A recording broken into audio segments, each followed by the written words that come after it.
Hola, mi nombre es Julio César Jiménez, estudiante de psicología.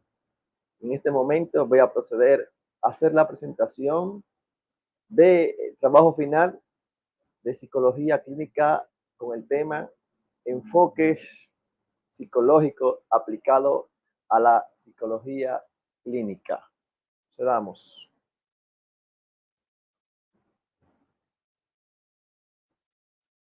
Trabajo final de psicología clínica, enfoques psicológicos actuales aplicados a la psicología.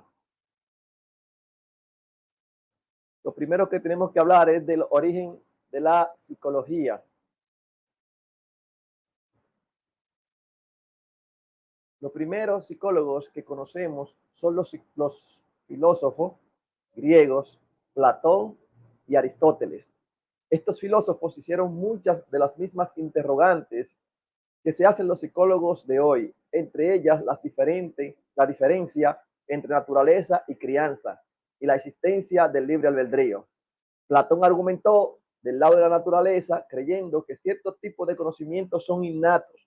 Por otro lado, Aristóteles estaba más del lado de la crianza, creyendo que cada niño nace como una página en blanco y que el conocimiento se iba adquiriendo a través del aprendizaje y de la experiencia. Los filósofos europeos continuaron formulando estas preguntas fundamentalmente durante el Renacimiento. Por ejemplo, el filósofo francés René Descartes, también considerado el tema del libre albedrío, argumentando a su favor y creyendo que la mente controla el cuerpo a través de la glándula pineal en el cerebro, pero luego se demostró que era una idea incorrecta. Descartes también creía en la existencia de las habilidades naturales innatas. Descartes diseccionó animales y fue de los primeros en entender que los nervios controlan los músculos.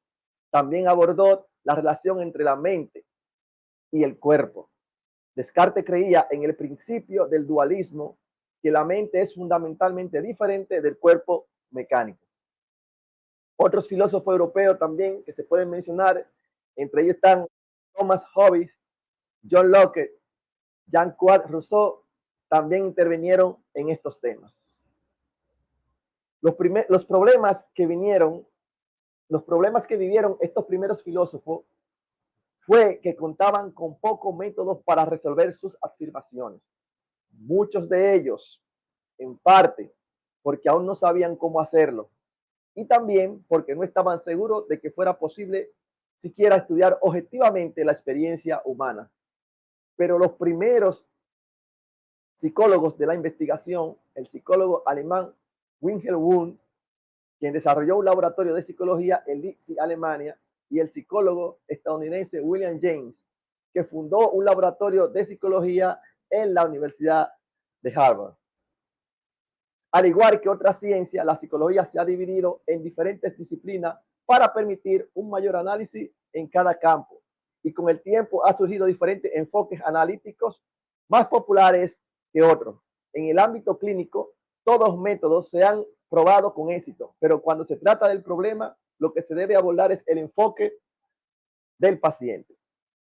Ahora, vamos a ver las diferentes perspectivas. La primera es la perspectiva fenomenológica.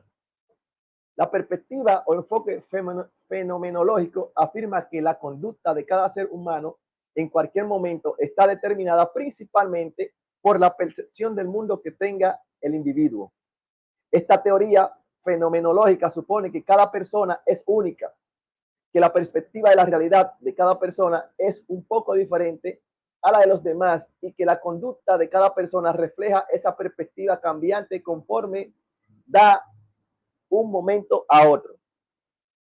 La mayoría de las versiones del modelo fenomenológico comparte los siguientes puntos. Número uno, a los seres humanos se les considera como personas activas, pensantes, que son responsables de forma individual por las cosas que hacen y completamente capaces de elaborar planes y elegir opciones sobre su comportamiento. Segundo punto, supone que cada persona nace con una potencia para el desarrollo y que esta proporciona el motor de la conducta. El modelo fenomenológico considera que las personas son esencialmente buenas y que luchan de manera natural por lograr la creatividad, el amor, la felicidad, la armonía y otras metas positivas. Por tercero, la perspectiva fenomenológica considera que nadie puede comprender verdaderamente a otra persona a menos que hubiese percibido el mundo a través de sus ojos. De acuerdo con esta noción, el modelo fenomenológico, como el modelo de aprendizaje social, rechaza el concepto de enfermedad mental y el uso de otras etiquetas peyorativas para la conducta problemática y supone que toda la actividad humana es normal, racional y comprensible y cuando se le considera desde el punto de vista de la persona que está observando. La primera persona en utilizar el término fenomenológico fue el matemático y filósofo suizo Johann Heinrich Lambert, quien lo utilizaba haciendo referencia al método que había propuesto para explicar cómo distinguir entre la verdad, la ilusión y el error. No obstante, la primera vez que fue definido el término de la forma en que se entiende hoy en día es en la obra del filósofo alemán Georg Friedrich Hegel. Pero realmente la fenomenología no se establece como el movimiento filosófico, tanto teórico como aplicado, que hoy en día, a mediados del siglo XX, como cuando Edmund Husserl, él fundó metodológicamente hablando. Él la fundó metodológicamente hablando. Edmund Husserl es considerado el máximo responsable de la visión e ideas que se tienen de la fenomenología hoy en día. Dentro de su teoría se defendía la idea de que no presuponer absolutamente nada sobre la realidad percibida y estudiada. El método fenomenológico propuesto por Husserl, como el concepto que tiene hoy en día de la corriente dentro de la psicología, sigue tres etapas. Número uno, examinar todos los contenidos de la conciencia. Esto viene a indicar que la persona sea consciente de que el objeto que está percibiendo es algo sensible que está ahí. Segundo, tener autoconciencia.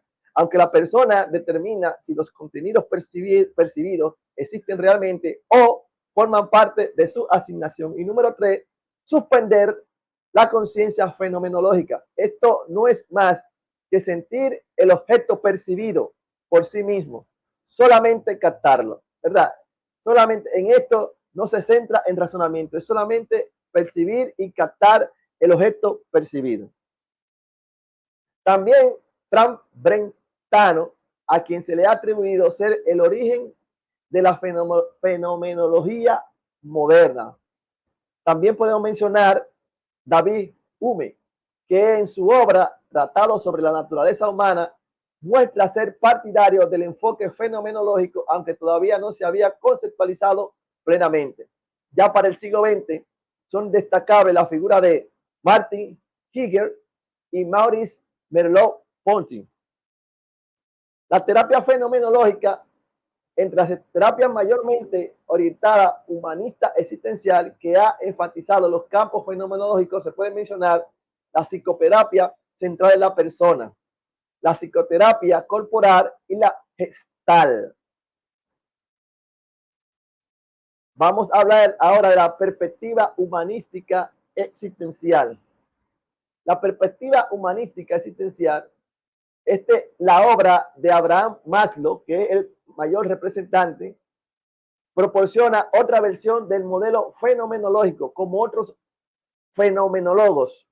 Maslow acentúa la importancia de la experiencia subjetiva y la percepción única de la realidad que cada persona mantiene, y al fundar el movimiento conocido como psicología humanística, trató de subrayar antes que cualquier otro aspecto el elemento positivo, creativo y único acerca de los seres humanos.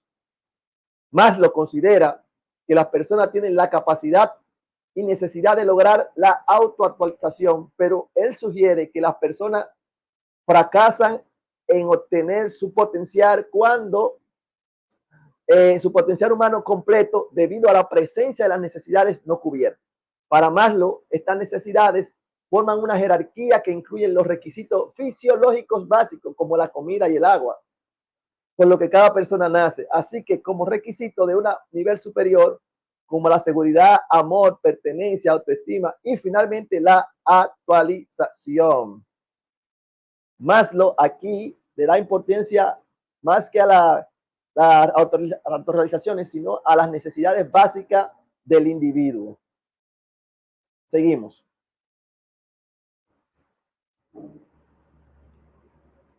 En este esquema, la satisfacción de cada nivel de necesidad debe ser precedida por la satisfacción de todas las necesidades de los niveles inferiores. De esta manera, por ejemplo, una persona probablemente no se interesa en saciar su necesidad de amor y pertenencia si debe preocuparse acerca de cómo debe obtener su siguiente comida. Más lo señala que la mayoría de las personas están buscando satisfacer las necesidades que se encuentran por debajo del nivel de autorrealización o autoactualización. La mayoría de las necesidades insatisfechas en nuestra cultura generalmente tienen que ver con la seguridad, el amor, la pertenencia y la autoestima. Y de acuerdo con Maslow, a menudo producen conductas adultas basadas en una búsqueda de satisfacer estas necesidades de forma neurótica, perturbadora o en otras palabras problemática.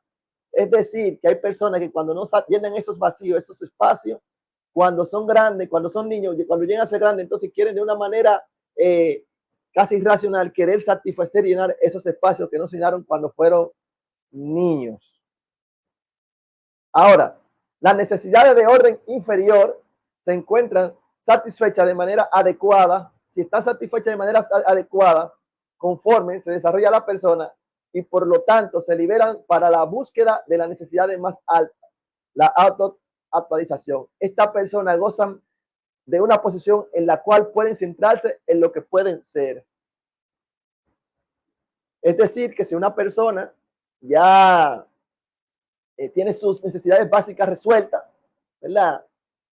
Este se preocupa por otro tipo de necesidades, ya que las básicas, las de bajo nivel, están resueltas y puede buscar soluciones y posiciones importantes en la vida, porque ya no tiene que preocuparse por lo que ya tiene ya resuelto, las necesidades básicas. Seguimos. Esta minoría afortunada puede experimentar comúnmente el potencial pleno de la calidad del ser humano y debido a que no está encadenado por una preocupación acerca de las necesidades a niveles inferiores, se puede dedicar a la expansión de su potencial en el contexto de la búsqueda de tales abstracciones como la verdad, la belleza y la bondad. Como los otros fenomenólogos, Maslow subraya la importancia de prestar ayuda a las personas que sufren para que sobrepongan a los obstáculos que le impiden crecimiento natural y que en última instancia los conducirá a su felicidad y plenitud. Perspectiva conductual. La perspectiva conductual de la conducta nació en el principio del siglo XX. La perspectiva de la conducta como una manera de reacción contra los métodos no científicos del psicoanálisis. Los psicólogos conductuales han descubierto que estudiar la experiencia subjetiva no pudo presentar información científica aceptable porque otros investigadores no pudieron confirmar tales resultados. Estas perspectivas, en sus inicios, sus primeros pasos en el interior del laboratorio, inició sus primeros pasos en el interior del laboratorio y no mediante la práctica clínica. Todo lo que está implicaba para la explicación y el tratamiento de la conducta inadaptada enseguida se hicieron evidentes. Los psicólogos conductistas consideraban que el estudio de la experiencia subjetiva mediante técnicas como la asociación libre o el análisis de los sueños no podían proporcionar datos científicos aceptables debido a que tales observaciones no eran susceptibles de verificación por parte de otros investigadores. Desde esta perspectiva, solamente el estudio de la conducta directamente observable y de los estímulos y condiciones de reforzamiento que la controlan podría servir como base para la formulación de principios científicos sobre la conducta humana. La perspectiva conductual desde el punto de vista de esta perspectiva, solo el estudio observable de la conducta que la controlan pueden observar de la conducta y de las condiciones de estímulos y refuerzos que la controlan pueden ser la base sólida que para la comprensión de la conducta. Es decir, que las bases sólidas para la comprensión de la conducta son las que nos pueden llevar, las que llevaron a una explicación directa y confiable para el uso de la perspectiva de la conducta. La perspectiva conductual se organiza alrededor de un tema central: el papel del aprendizaje sobre la conducta humana. Si bien esta perspectiva se desarrolló inicialmente mediante la investigación en el laboratorio y no tanto mediante la práctica clínica con personas con trastorno, sus implicaciones para la explicación y el tratamiento de la conducta inadaptada muy pronto se hicieron evidentes. La perspectiva conductual inicia sus raíces en el estudio de Pavlov sobre el condicionamiento clásico y en el estudio de Thorndike sobre el condicionamiento instrumental. Se pueden considerar de los precursores de este movimiento. El origen de la perspectiva conductual sobre la conducta patológica y su tratamiento está vinculado al trabajo experimental sobre un tipo de aprendizaje que se conoce como condicionamiento clásico. Este trabajo comenzó con el descubrimiento del reflejo condicionado por el fisiólogo ruso Iván Pavlov. Con el cambio del siglo, Pavlov demostró que los perros comenzaban a producir saliva cuando veían estímulos no alimenticios, tales como una campana, una vez que el estímulo había acompañado de manera habitual a la comida. Es decir, en este aspecto, que a veces cuando le iban a dar la comida, tocaban la campana y los perros comenzaban vamos a decir, a babear, a producir saliva. Y ya ellos ya lo habían condicionado para esto. De manera que cada vez que el perro escuchaba el sonar de la campana, se le hacía la boca agua, se le llenaba de saliva y comenzaba a porque entendía que iba a comer. Los descubrimientos de Pavlov sobre el condicionamiento clásico interesaron a un joven americano llamado John Watson, que buscaba una manera objetiva de estudiar la conducta humana. Watson pensaba que si la psicología quería convertirse en una auténtica ciencia, tenía que abandonar la subjetividad de las sensaciones internas y otros estados mentales y limitarse únicamente a lo que podía observar de manera objetiva. Watson orientó el objetivo de la psicología para centrarlo en el estudio de la conducta observable, una perspectiva que denominó conductismo. Durante la década de los 30, las propuestas de Watson habían ejercido un enorme impacto sobre la psicología norteamericana. Sus aportaciones destacaban el papel de entorno social para condicionar la personalidad y la conducta, tanto la normal como la patológica. Thorndike y posteriormente Skinner exploraron un tipo de condicionamiento diferente, en el que son las consecuencias de la conducta las que influyen sobre la propia conducta. La conducta que opera sobre el entorno produce determinado tipo de resultados, y esos resultados a su vez determinan la probabilidad de que esa conducta se repita en ocasiones similares. Para los terapeutas conductuales, la terapia debe centrarse en la modificación de conducta específica y de respuestas emocionales, eliminando reacciones indeseables y aprendiendo otras deseables. La perspectiva cognitivo-conductual dice que desde la década de los 50, los psicólogos, incluyendo algunos teóricos del aprendizaje, se han orientado más hacia los procesos cognitivos y su impacto sobre la conducta. La psicología cognitiva se dirige al estudio de los mecanismos básicos para el procedimiento de la información, tales como la atención y la memoria, y así como también de los procesos mentales superiores, como el pensamiento, la planificación, y la toma de decisiones. El énfasis actual de la psicología sobre la comprensión de todas estas facetas de conocimiento humano surgió originalmente como reacción contra la naturaleza tradicional de la perspectiva tradicional más radical del conductismo, sobre todo por su negativa a prestar atención a los procesos mentales, tanto por derecho propio como por su influencia sobre las emociones y la conducta. Albert Bandura, quien nació en 1925, es un teórico del aprendizaje que desarrolló una perspectiva cognitiva conductual. Este es uno de los precursores de esta perspectiva, en la que otorgaba una gran importancia a los aspectos cognitivos del aprendizaje.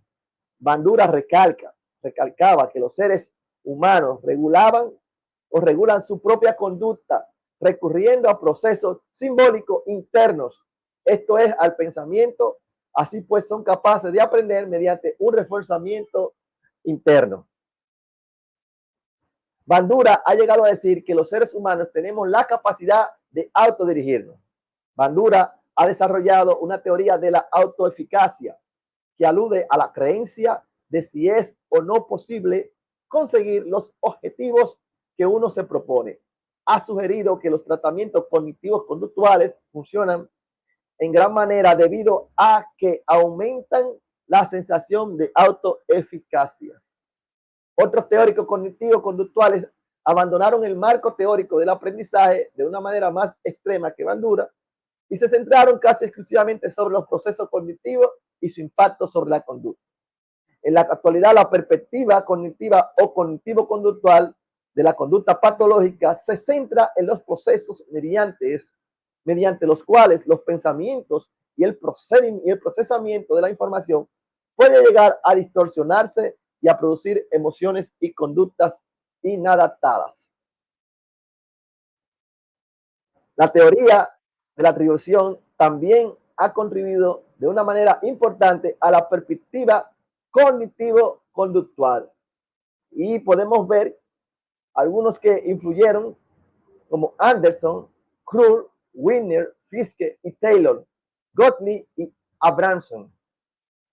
Los teóricos de la atribución se han interesado en las diversas formas de psicopatología que pueden estar asociadas con estilos de atribución específica e inadaptados. Un estilo de atribución consiste en una tendencia típica de una persona para asignar causas a los acontecimientos.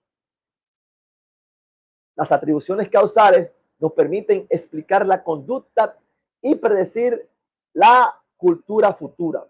Los teóricos de la atribución se han interesado en las diversas formas de psicopatología que pueden estar asociadas con estilos de atribución específico e inadaptado. Un estilo de atribución consiste en una tendencia típica de una persona para asignar causa a los acontecimientos. La terapia cognitiva, ¿verdad? Podemos decir que los teóricos cognitivos o los pioneros, podemos hablar de Aaron Becker, que nació en el 1921, importó de la psicología cognitiva el concepto de esquemas. Un esquema es una presentación cognitiva subyacente que dirige nuestro procesamiento de la información y con frecuencia produce distorsiones en la atención, la memoria y la comprensión. Algunas formas de psicopatología se caracterizan por diferentes esquemas inadaptadas que han desarrollado a partir de experiencias de aprendizaje tempranas y adversas y que producen distorsiones en el pensamiento muy característicos de ciertos trastornos como la ansiedad, la depresión o los trastornos de personalidad. Una idea fundamental de esta perspectiva es que la manera en que interpretamos los acontecimientos y la experiencia determina nuestras reacciones emocionales a la misma. Beck ha ejercitado un inmenso impacto sobre el desarrollo de los tratamientos cognitivos conductuales para tratar diversas formas de psicopatología. Su influencia ha inducido a teóricos y clínicos a modificar su modificación su orientación desde la conducta observable en sí misma a las condiciones subyacentes que podrían producir esa conducta. La perspectiva cognitiva conductual ha tenido un poderoso impacto en la psicología clínica contemporánea. Muchos clínicos e investigadores han sido capaces de modificar la conducta humana, cambiando la manera en que uno piensa sobre sí mismo y sobre los demás. Cada una de las perspectivas sobre la conducta humana que hemos descrito, como la conductual, cognitivo-conductual, la fenomenológica, contribuyen a nuestra comprensión de la psicopatología, pero ninguna por sí misma es capaz de explicar la compleja variedad de conductas humanas inadaptadas. La perspectiva cognitivo-conductual pone al acento en los pensamientos inadaptados, deficiencia en las soluciones de problemas y el procesamiento de información, tales como creencias irracionales sobre la necesidad de alcohol para reducir el estrés. La perspectiva que adoptemos tendrá consecuencias importantes. Influye sobre nuestra percepción de la conducta inadaptada, sobre el tipo de evidencia que intentaremos buscar y sobre la manera en que probablemente interpretemos los datos. Es importante saber qué perspectiva utilizaremos a la hora de tratar un paciente determinado. Vamos a hablar de la terapia de grupo. Ya terminamos con los diferentes enfoques, perspectivas y sus precursores. Ahora estaremos enfocando lo que son las terapias de grupos y su aplicación. La terapia de grupo y sus aplicaciones. ¿Qué es la terapia de grupo? La terapia de grupo es una técnica de psicoterapia utilizada por muchos profesionales especializados en psicopatología, en psicología. Repito, es una técnica de psicoterapia utilizada por muchos profesionales especializados en psicología. Se caracteriza por realizar una sesión con varios pacientes a la vez, lo que permite que el relato de un paciente sea escuchado por otras personas que se encuentran en un contexto o situación parecido. Este tipo de terapia está indicada para personas que sufren ansiedad, fobia, dificultad de relación, depresión leve. Además, también se recurre a ella en los casos de pacientes con cuadros orgánicos como obesidad, problemas cardíacos y diabéticos, que se pueden integrar en un grupo heterogéneo o de la misma patología. Es habitual que en algunos casos los pacientes se resisten a incluirse en una terapia de grupo. La principal causa es la dificultad de compartir cuestiones íntimas con la gente desconocida. La terapia de grupo es la aplicación de técnicas psicoterapéuticas a un grupo de pacientes. Este grupo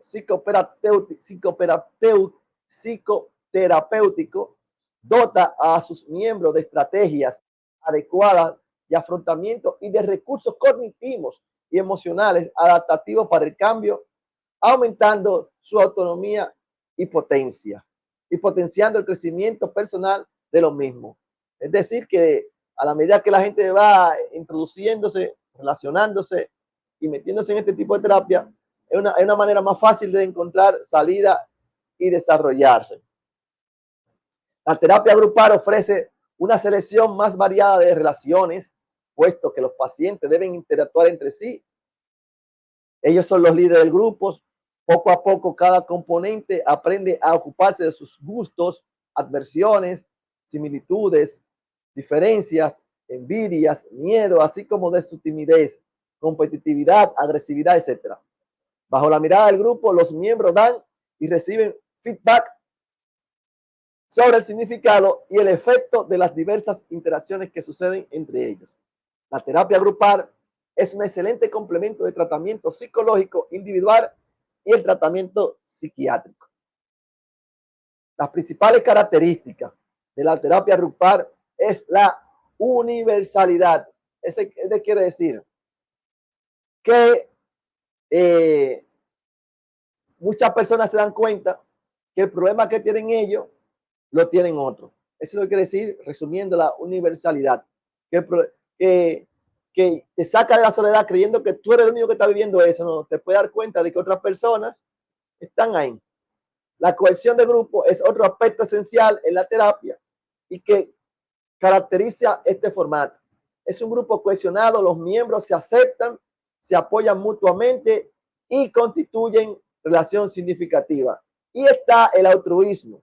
También resalta entre sus características la ayuda prestada entre los miembros del grupo y pueden convertirse en un gran instrumento de terapéutico.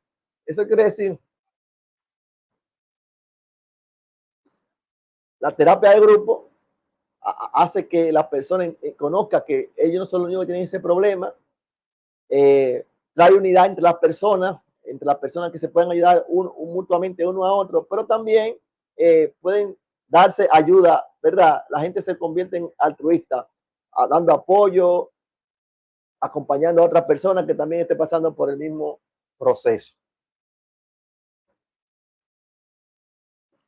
¿Qué beneficio trae la terapia de grupo? El paciente observa que lo que ocurre también hay otras muchas personas que están atravesando ese proceso. Eso lo ayuda a comprender y también a dejarse dirigir por acompañamiento que ofrece el grupo de psicoterapia. Su percepción de sí mismo cambia ya que los demás lo aceptan y es muy importante lo que ellos piensan. La terapia en grupo ofrece a los integrantes acompañamiento muy importante como beneficio agregado a la comprensión de la problemática personal. Las personas forman parte del grupo en su día a día, como el grupo familiar, los amigos, el colegio, el trabajo, entre otros. Es por ello que este tipo de psicoterapia permite comprender por qué se producen algunas situaciones y entienden la vía de cómo resolverlo. Ahora, para ir concluyendo, aplicaciones donde se aplican la terapia de grupo, ¿dónde se utilizan? En los hospitales en general, hospitales psiquiátricos, los centros de salud mental, las comunidades terapéuticas, los centros de rehabilitación, los centros de atención primaria, los centros comunitarios. Las técnicas grupales han mostrado buenos resultados también, no solo en los campos terapéuticos, sino también en los campos de prevención. Grupos de padres, mujeres embarazadas, crisis de adolescentes, de la vejez, crisis de la adolescencia y de la vejez, duelo por pérdida de un ser querido, enfermedades somáticas leves, graves o terminales y problemáticas sociales. Ahí se puede aplicar muy bien las terapias de grupo. Las terapias de grupo han demostrado la aplicación del tratamiento grupal en una amplia gama de edades, infancia, adolescencia, adulto y vejez. La utilidad en patologías psiquiátricas y psicológicas diversas, en la neurosis, psicosis, trastornos de desarrollo, trastornos sexuales, psicomáticos, abuso de alcohol o de otras drogas, trastornos de alimentación y trastornos de la personalidad. Ahí son muy efectivas el trabajo de la terapia de grupo, personas que están pasando por estos diferentes trastornos, mencionando, ¿verdad?, los alimenticios, sexuales, personalidad, de vicio, de droga, psicosis, neurosis y así por el estilo. Muchas gracias. Esta es mi presentación del trabajo de los enfoques psicológicos en a la psicología clínica y también sobre lo que es la terapia de grupo y cuáles son sus aplicaciones. Julio César Jiménez les saluda. Muchas bendiciones.